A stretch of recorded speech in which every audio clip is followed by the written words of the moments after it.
Hi everyone. Going to be introducing you to Krea today, which is definitely one of my favorite AI tools at the moment. Mostly just because of how fast it is to generate ideas, but also because it's also one of the cheapest and has the least barriers of resistance to learning. So it's definitely one of my favorites to use. Before we get into it, I'm just going to quickly talk about the pricing, which we'll see just up here. So you'll see, to begin with, there is a free account. Now, I do recommend that you make a free account to begin with, rather than just trying to use the tools without signing up.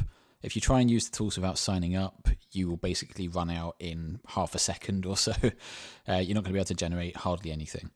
So I'd say take the time now, sign up for free, choose the free plan. You will get a number of daily generations. Now, I'm going to very quickly log in myself. I'm going to be using a paid account myself. I'm currently using the Pro account. But I would say that if you are looking to purchase an account with Krea after you test it today, you probably don't need anything more than the basic $8 a month account. And the great thing with this is it's a rolling kind of contract type deal. You can cancel this at absolutely any time. So for instance, if you wanted to use it just for today, you could pay your $8, generate thousands and thousands of images, 36,000 to be precise. And then you could just cancel it straight after, and then that's it. Now, I'm going to stop boring you, and I'm just going to skip ahead of this so you don't see my details. So I've just logged into my account. Again, I'm on the Pro version at the moment. I've hardly used any of this month. Now, I'm just going to come back to the home screen. Now, the great thing with Krea, it is extremely easy to use. Now, a lot of people will tend to go straight to generate and go into image because they think, I want to make an image.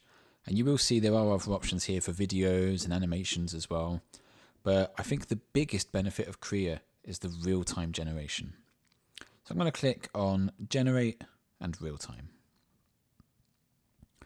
Now, the very first thing we see is some blobs over here on the left. Your blobs might look different to my blobs. We see a prompt box down the bottom. If it's your first time exploring AI, a prompt is basically just a written description that you'll type in to generate an image that you want to see. Now, at the moment, this is a bit more of an advanced panel. Essentially what these are doing, these are kind of to assist me in like my composition. So I could draw a bunch of shapes here and that would help my composition on the right. We're not doing that today. Instead, down here in the bottom left, you should see text.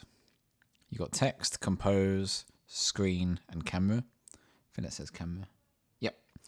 I'm just going to click on text. And now we're just in a standard image generator. Now, I can type in absolutely anything I want. For some reason, for me, I don't know if it's the same for everyone else, but whenever I have an empty prompt box on this window, it always generates a tank. I don't know why it chooses a tank. But I think for today, I'm going to choose something hopefully a little bit more architectural. So let's give it a try. So I'm going to start with a skyscraper. And notice what this is doing as I'm typing. It's literally generating this stuff in real time. So again, if you ever use something like Midjourney, Stable Diffusion, you'll know that usually you have to wait maybe a minute or two for it to generate your image. And obviously, you have to go make yourself a tea or a coffee. It takes a lot of time. This will do it instantly. So it's an extremely fast tool and gets you to where you want to be in a much shorter space of time. So a skyscraper at the moment looks very boring.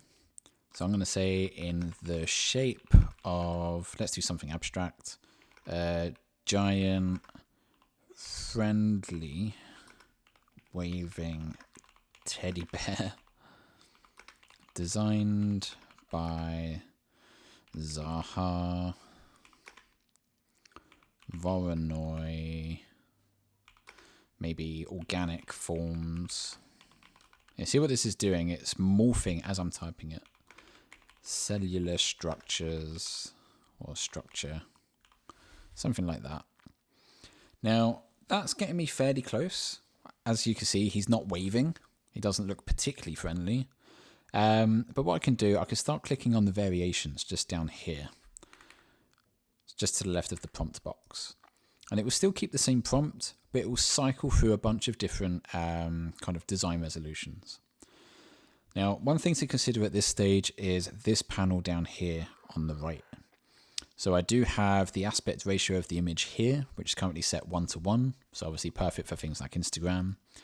If I set this 3:2, I can zoom out a bit. You see it's typical kind of landscape orientation. If I set this 2:3, this will generate taller images. I think I'm going to bring this back to just a square image for now, 1:1. Now again, if you ever use something like Stable Diffusion, LookX, DALL-E, you may be familiar with the concept of models. And essentially all a model is it's a data set that the AI has been trained on. So for instance, this top one here that says cartoon, this would have been trained only on cartoon images, so you're only going to get cartoon looking geometry. The one that says HD has been trained on HD images, so you'll only get HD quality geometry. Now I'm going to choose Flux. Flux is a very high resolution, a very, very detailed model. It's absolutely fantastic. And you see straight away, this is getting me much closer to the type of geometry I want to be creating. Much closer to what I'd be expecting to see. That's kind of really cute. In fact, I can definitely see some Zaha references there. So in fact, I might even stick with this one. Now, if I'm happy with what I've got, because once you start typing again or clicking variation, you can't go back a step. You can't go back and re-bring up one that you've generated a minute ago. I would definitely click on the save button as you go and wait for the little blue circle to save. If you want to find these later, you'll find them just up here in your assets. And one thing that's good to mention here as well is you've also got Quick Enhance. Quick Enhance will basically just take it a step further past that fast basic image generation. Gives you a tiny countdown in the middle. Sometimes it will do a good job, sometimes it won't. And there we go. That's quite a nice looking image now, it's not too bad. So again, I'm going to save that. After that saves, you do also have the option down here to upscale your images. So this will of course increase the resolution. And we can see at the moment, this is generating a 1024 pixel by 1024 pixel image. It says so on the model. If I just simply wanted to download this, again, I would just click on the little download button just down here, and that will save into my downloads folder on my PC. Now again, I could spend all day exploring with the different models, changing the variations. One thing that's worth mentioning is even though the model affects the geometry, it might not affect the style. So I would use this to get the kind of structure of the image that you want. And then when you want to stylize it, you can simply just come over here to the style gallery, click on the little magnifying glass, says browse style gallery. And there's a few in here that we could explore. So for instance, this kind of illustration style, I can click on that, play around with the sliders. If I bring this right down to the beginning, you can kind of see I get a bit more control over how this is building. Or I can click on the little cross to get rid of it.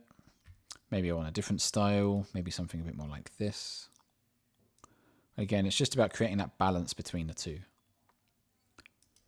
I know you used to be able to combine multiple styles in this. I don't think you can anymore. Oh, that's definitely a bit different. So again, absolutely fantastic to play with. Now, I want to edit my image.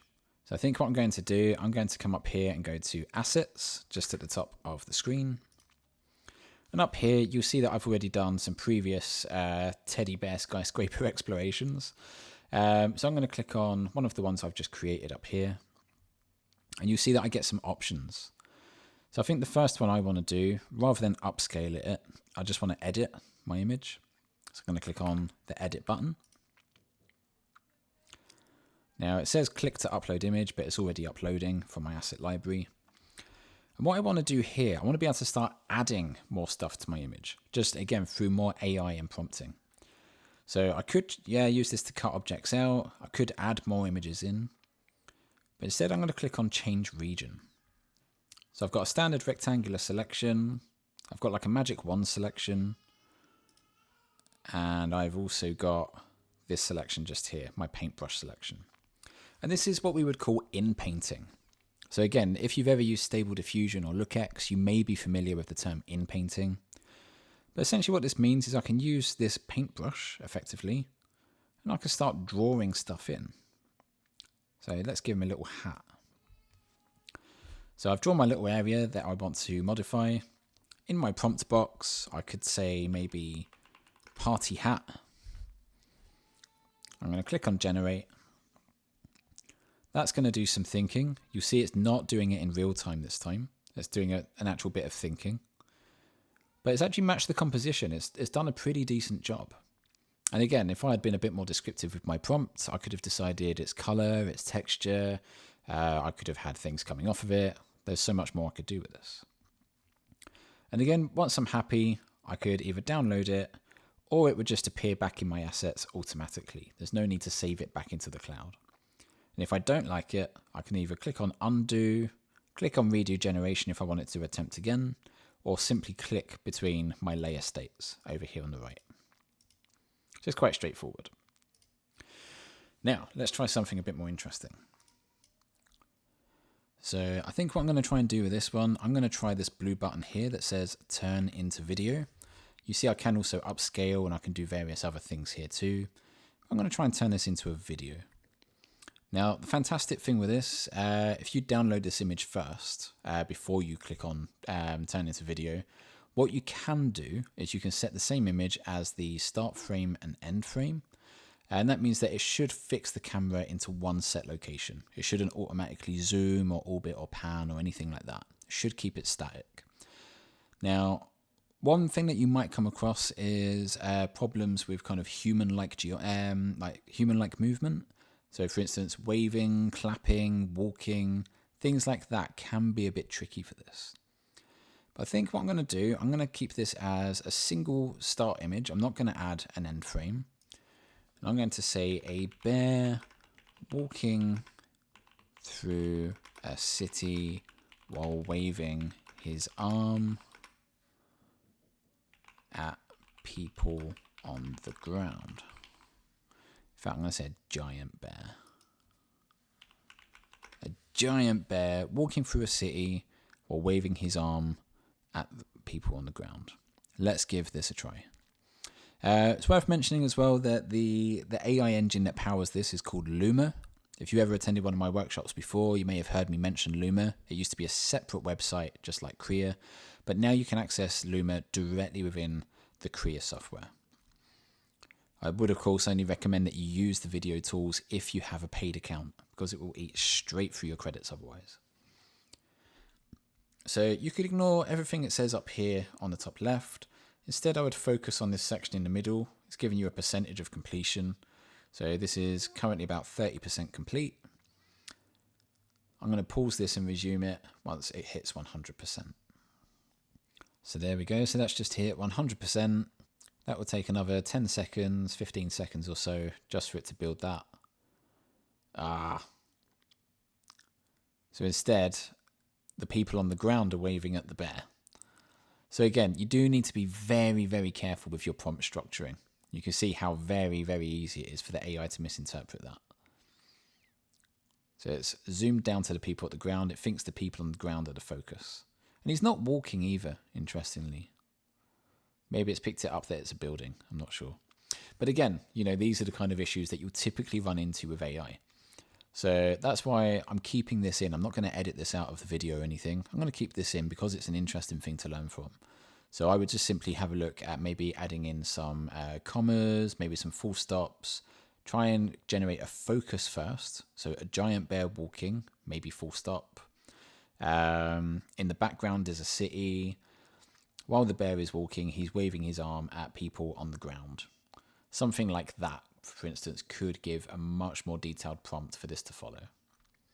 So I'm actually going to leave it there for now. I think that's quite a nice little intro to generating some images fast in real time, having a look at how we can use in-painting techniques to edit our images and composite our images with AI, and then how we can start thinking about bringing them to life directly with AI video tools. So again, fantastic way to generate some narrative. One more thing to consider with this is that it's not actually allowing us to design. So that is the other thing to think about with this. You know, it's great that we're able to type in prompts and it's referencing existing images to build things, but At no point has it asked me to generate a sketch or a 3D model or anything that I've come up with. And I would say that's the biggest limitation of Krea.